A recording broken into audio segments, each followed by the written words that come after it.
Hvenær byrja lánin að tikka? Þetta spurningi sem ég fæ oft frá kaupendum, sérstaklega fyrstu kaupendum, vegna þess að þeir veit ekki alveg hvenær þeir eiga að byrja að borga láninu. Það einfaldlega þannig að fyrst þarf að gefa út lánið, síðan höldum við kaupsamning, svo fer lánið í þinglýsingu, svo kaupir bankinn lánið og þá fyrst byrjar það að tikka. Þannig að þetta geta verið 3-4 vikur frá því að þú fær sambreytt lánsloforð og þangað til að það þarf að skoða að borga láninu.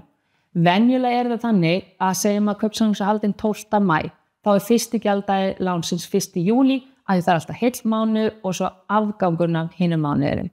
Stundum skarast afhendingin á við lánið og þú lendir í því að þurfa jafnvel að borga 1 mánuð af láninu áður en fyrir afhent.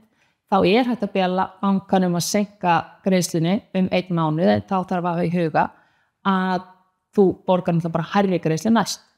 Þannig að þegar þú gerir tilboð þá þarf að taka þetta allt inn í myndina og skoða hvenær afhending og hvenær þarf að byrja að borga lánin.